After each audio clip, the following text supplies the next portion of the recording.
Okay, anybody have any questions? I have to first give a disclaimer. I'm certainly not the Maria Yudina expert.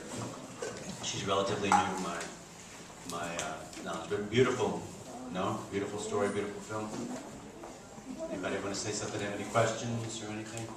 Did you understand when I said pay attention to the age? There's that beautiful quote. I don't know if I had written it down. Toward the beginning, when she's talking about her vocation, and she says, there are other roads, I know that there are other paths, but I go to God through art, music. I find God, I connect with God, connect with the Spirit through music. This is my vocation. If you look, I don't know if they said the date here, she's 18 years old when she's making all these connections. It's amazing. Yes, ma'am. I wonder if the messenger actually gave Stalin that note when she tells him she's praying for him and how awful he is. She's wondering if the message that she wrote to Stalin, I'm praying for you every day, for all of your grave sins, etc., etc.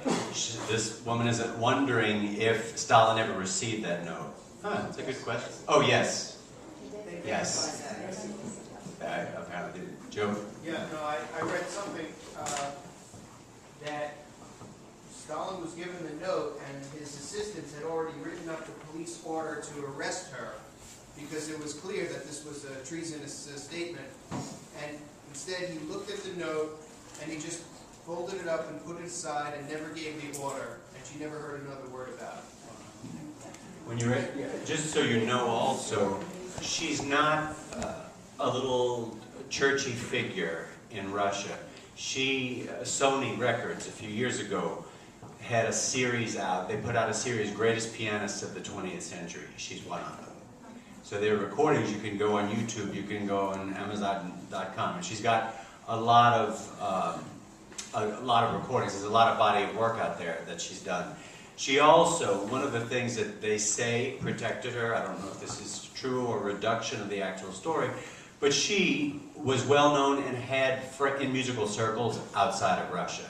So it would be bad. Russia would look bad if anything happened to her. So she was known outside of Russia. She had gone to concerts. Her recordings were there. And realize, too, I mean, you're not joking around, because those friends that she had were sent, that cultural club that they mentioned. You know, what were they? People that got together and talked about the church or art, and, you know, it doesn't sound like the revolutionaries. They were sent to the lager, and that priest was killed after 4 years. She intervened for the wife, I don't know if it was the wife of him or another one, but intervened to try to get a lesser sentence. So she's, again, the friendship that it's sort of, her story reminded me a little bit about Schubert. You know, he used to have all these group of friends that would get together, and they're poets and artists and musicians, and they would get together and play for each other and do their work. She sort of, it's very important, this circle of friends that she has around, and she gives everything, and even risking, you know, probably her very life.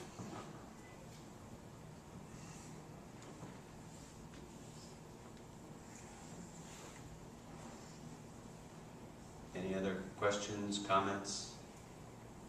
I was just, as a pianist, I was wondering what it would be like to listen. What would I think of her recordings? And when I heard them, it's amazing that because you're immediately grabbed. You know, I remember a few years ago, Tony Hendrick, who has done a few British actor and author and comedian, had done a few things for Crossroads. And at one of them, he read some poetry of Peggy. And I don't know who was here. But I remember listening to him, and I had read aloud and heard other people read aloud the poetry. And when he read it, I thought, oh wow, there really is a difference between professionals and amateurs, you know? Because I thought I read it decently well, and his was light years. He understood because he immediately grabbed my attention. Everything's put into place. Her playing is like that. It's very much, it grabs you. And she, as you can imagine, as she was sort of extreme and gave herself in everything, she's like that in her playing too. So again, if you're interested, there are things on YouTube you can listen to for free, and certainly recordings you can get. Okay, nobody has anything? Yes, ma'am. Is there any information that she gives about why Vath was the music of Vath? I have not read that, other, she's asking if, do I know of anything of, she says why Bach is so important to her. Not that I've read, she just, Bach is considered by many sort of to be a spiritual composer, I mean, whatever that means in a loose sense, but she, another thing that really struck me is that she is drawn toward those, let's say, spiritual can be hokey, but deep works. So the pieces she chooses to play are pieces that you say, oh, this is not a frivolous piece at all. And so the Bach things, I was really amazed that she did all this very daring modern music. You know, because you know very well, if you go to a gallery, you know, the last thing that, they know it's a risk if they're trying to present modern art or modern music at Lincoln Center. You know, they have to shy away because, and here she is, again, she's risking on that. Yes, ma'am. Do you know if the last name Yudina has anything to do with being, say, Judea or Jewish?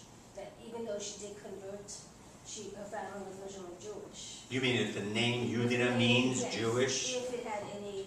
I don't think so. I've never read anything. Yes. Father Alexander Miani, who was pictured as a friend of hers, and I think there's an exhibit at one of the Rimini meetings devoted to him, was also Jewish. Oh, I didn't know that. And in fact, his grandmother was miraculously healed by St. John of Kronstadt, whose friend took him aside and said, "Don't you realize the woman's a Jew?" And he said, "I know." Father Alexander was, like St. Pavel Florensky, was murdered by the KGB after the end of the Soviet He's Union. saying that this young priest that they showed in the end that she was friends of, Father Alexander Men, was also a Jewish convert. Yeah. A church about 3 blocks from here has a handkerchief with his blood from when he was. A church near 3 blocks from here has a handkerchief with the blood. What's the name of the church? That was Oh murdered. Lord, it's Father Mearson's Orthodox church. Oh, Father Mearson. It's a little church, yeah, so. St. John? No, Our Savior, I think. He was Father Men's catechist. Also a Jew, by the way. Pardon? Also Jewish, Ah, like several of our pastors in the Russian Catholic Church, or Father Yakov uptown. It's a Jewish denomination in New York. The Orthodox Church was one place Jews could go to be Jewish and not be persecuted for that. okay. That's it. Even during the time of the Black 100s, or? Oh, no, in the Soviet period. Oh, Okay. Rita?